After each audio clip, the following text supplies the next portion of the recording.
dude, I'll tell you a story one time, and this is messed up. This dude was laying in the bed dead, right? Mm-hmm. This is while we was working on the outside hospital, right? And this dude was laying in there dead. He was about to die.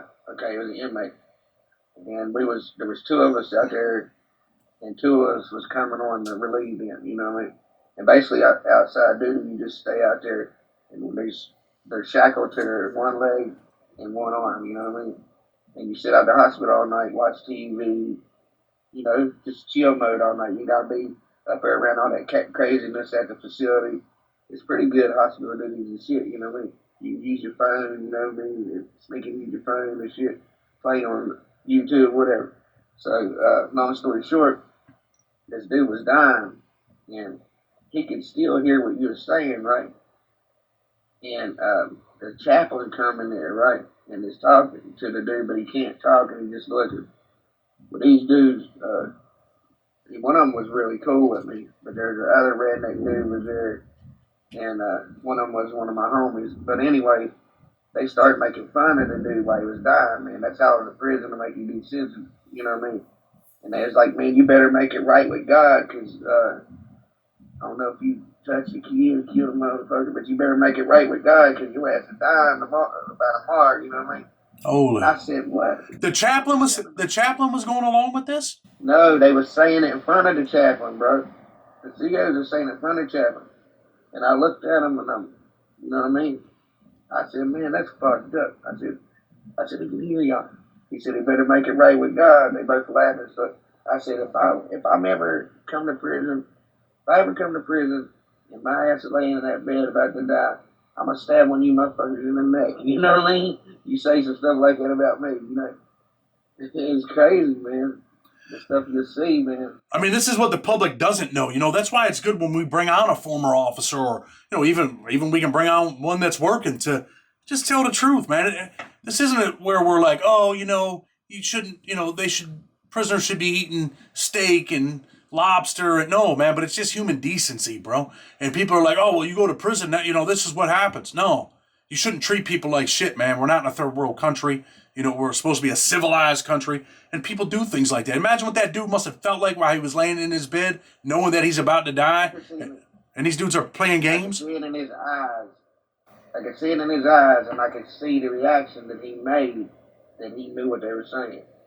And he kind of started shaking, you know what I mean? And I was like, man, this is fucked up. Let's talk about why you left the job. Why did you leave the job? Man, I had some baby mama issues. She wasn't taking care of the kids, so she left them with my mom. Working in that environment, man, you're in that 20. I'm basically an inmate myself at that time, man. I can't call out. She hang up on the phone on me. I get one phone call. She hang the phone up. You got to call back up to the front desk just to shoot you out again. So they're like, damn, you're on the phone all night long. You know what I mean? So. And then she's running around doing this. Basically, I went back home to get control of my kid, get my kids. My mom had them, and to get control of my life. And we ended up getting back together, blah, blah, and I ended up selling.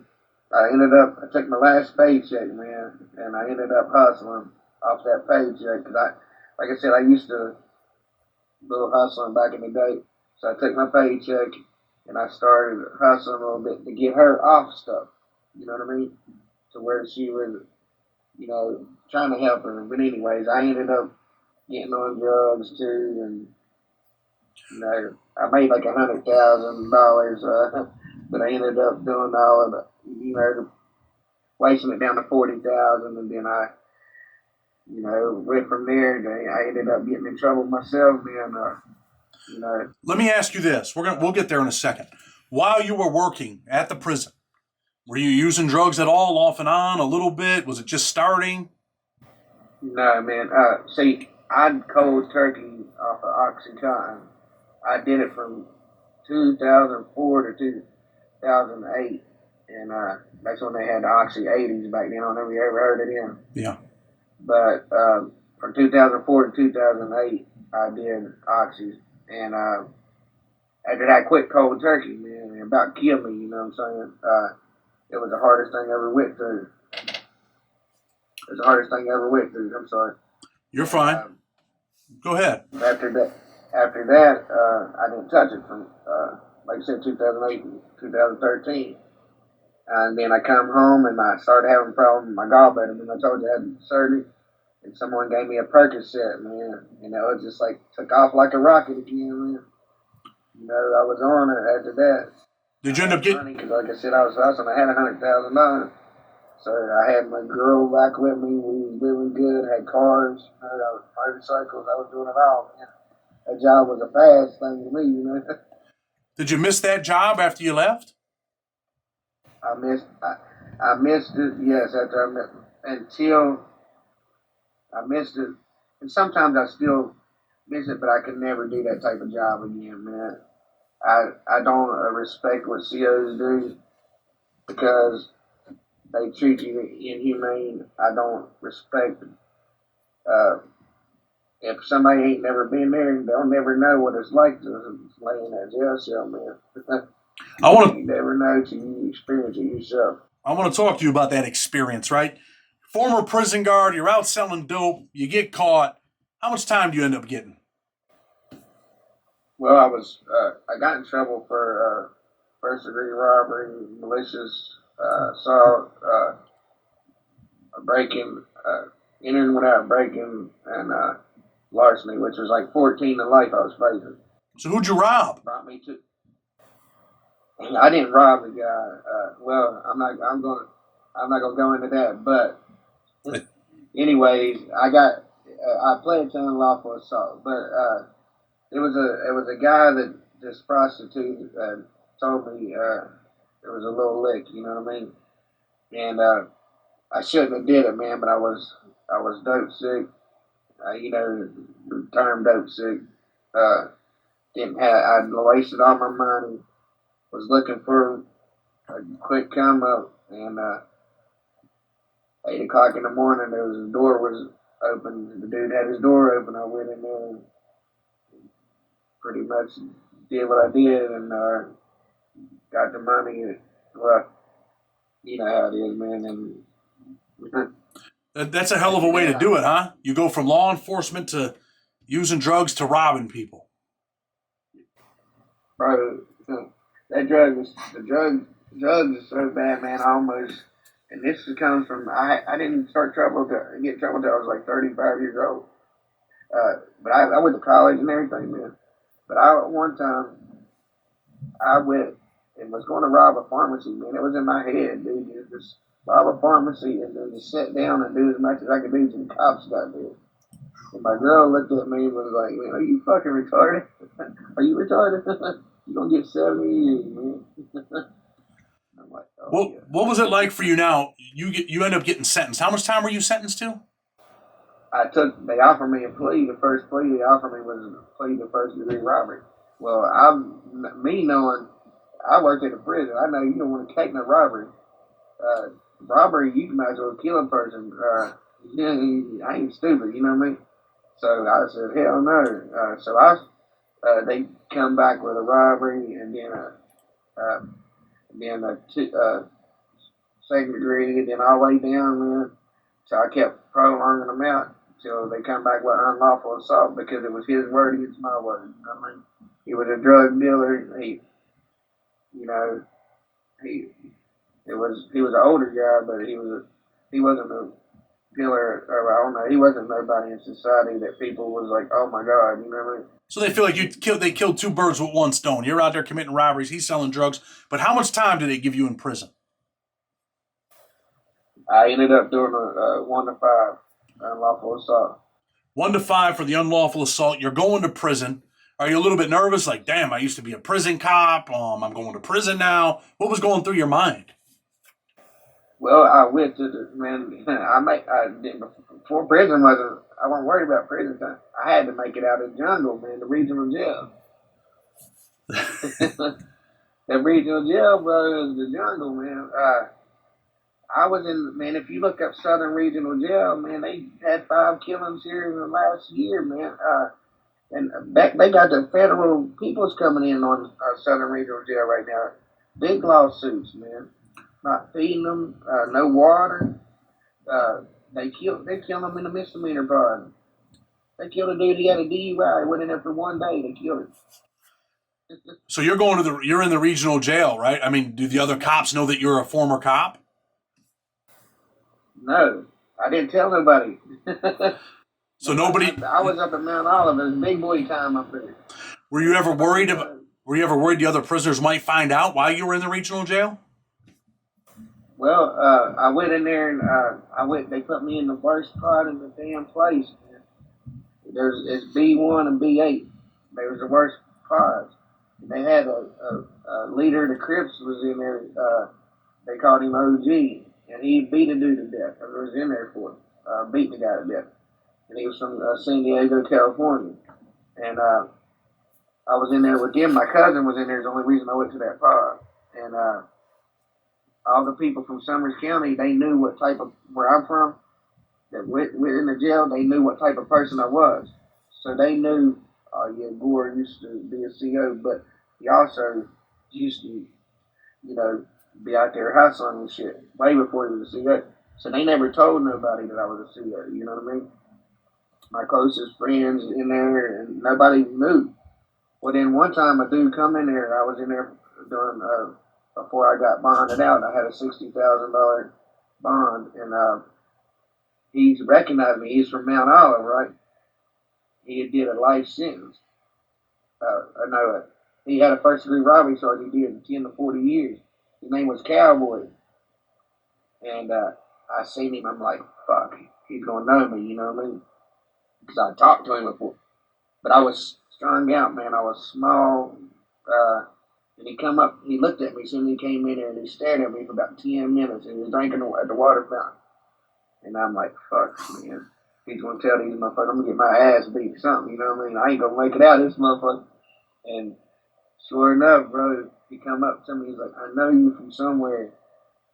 I'm like, oh, yeah. I said, my brother, man, used to be locked up.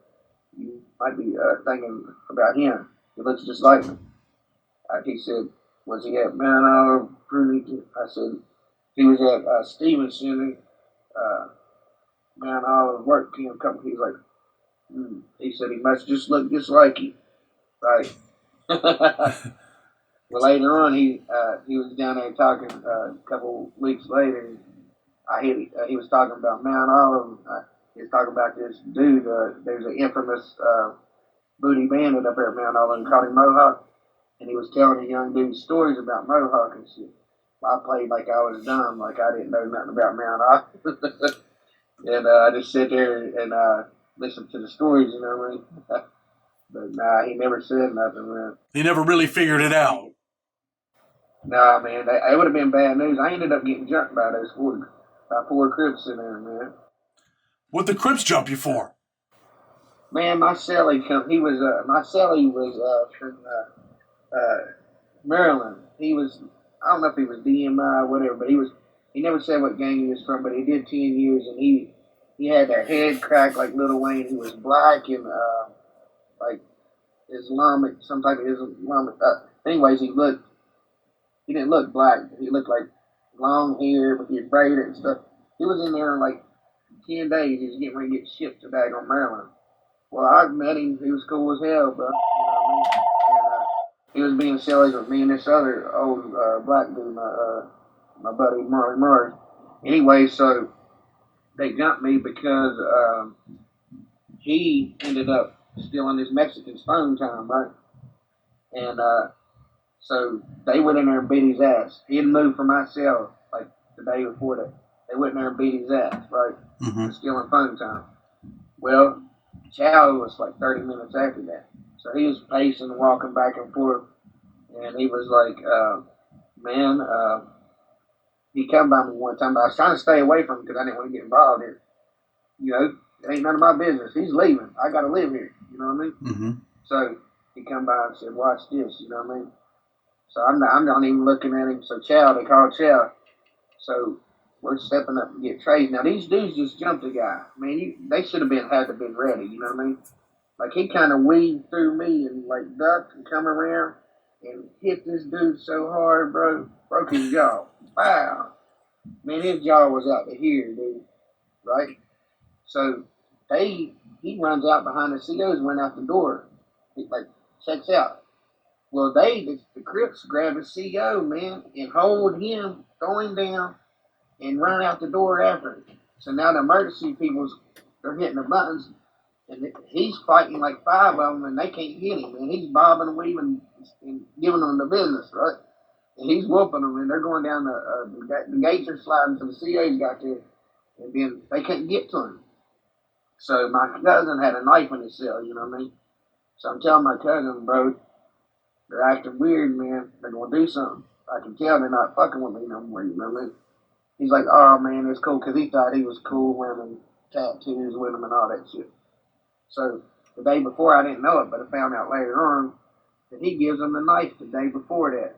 Because they told him he had some internal beef with them when in the Crips. They just took the knife from him so I couldn't get a hold of it. But anyways, they went in there, it was commissary day, right? They waited till commissary, you know what I mean? So I was in my cell, I put my stuff up, got me some Jolly Ranchers, went over my cousin's cell, I was sitting there, and I was standing my back against the wall, but there's a little metal piece right here, and then the place you put stuff on this side of it. And I turned around and looked, there's 9 of them at the door, right? They're like, they tell my cousin, his silly, he's got to shoot dude a fair one, you know what I mean? The dude that got a job, but they said I got to shoot him a fair one. They said, why? He said, because I knew that shit was going to go down, you know what I mean? I said, man, I didn't have nothing to do with that. I'm not putting my business, I'm not getting in y'all's business, I ain't got nothing to do with that. They was like, nah, you're going to shoot a fair one.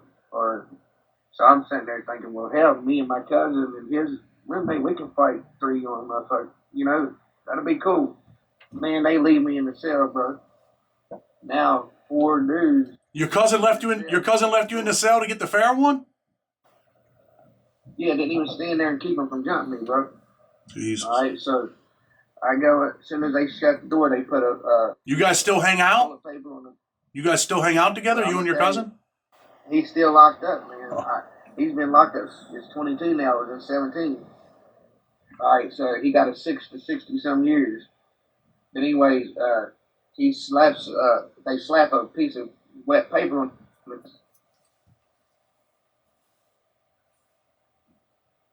Thanks, sir. COs get hit. And so, as soon as I seen the dude that killed somebody with his hands, he looked at me with that evil smile. I stroked his partner, you know what I mean? Boom, hit him. I got him up against the things and we're wrestling around. All of a sudden, I see the shadow out of my right side. Dude comes over and hits me. Boom. I fall on the ground. They get up. There's just one now. He's trying to kick me in my face and do all that shit.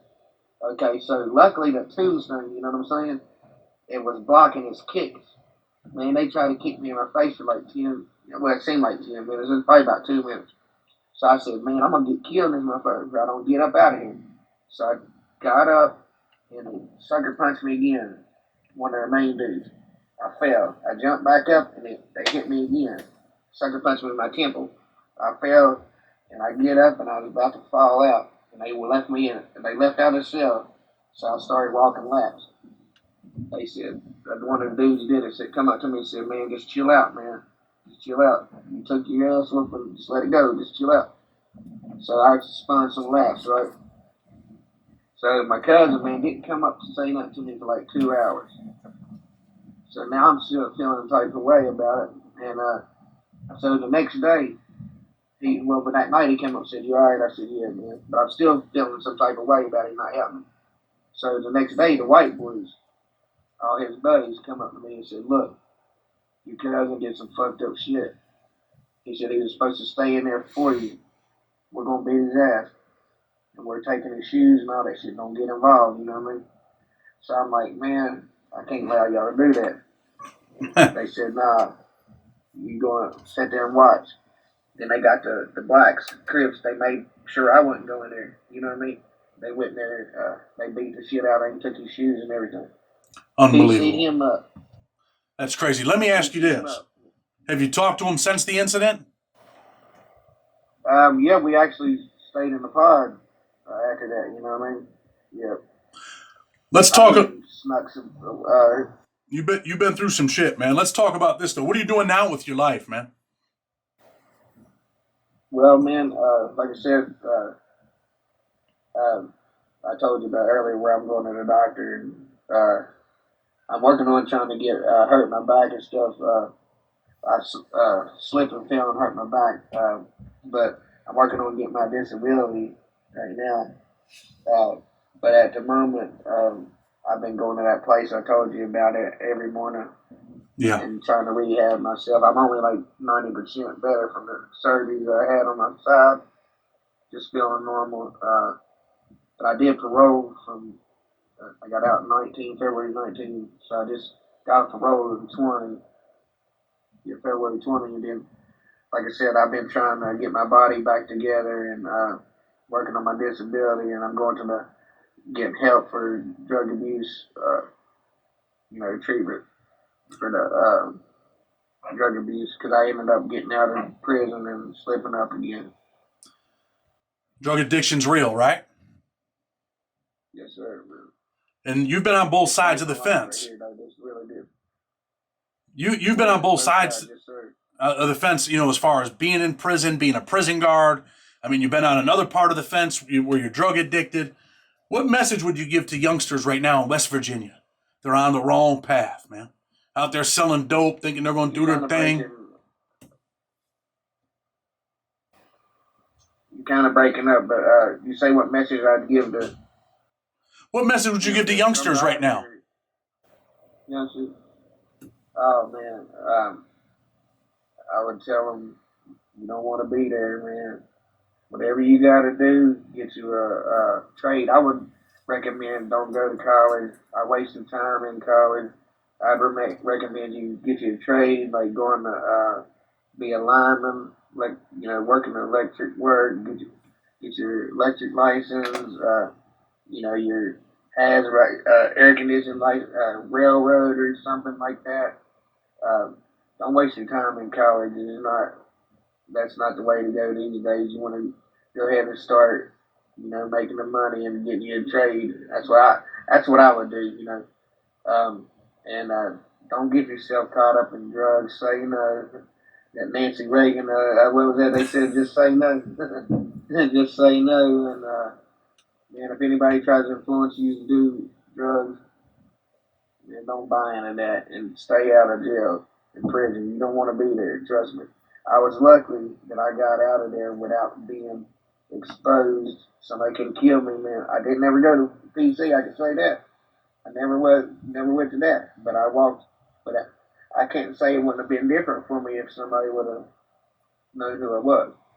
Now, when I went to prison, there was COs at that prison that I went to that was COs, and they ended up getting prison time. And a cop, it was pruning town. They didn't have fences around it, but the unit we was on, it was fenced in, and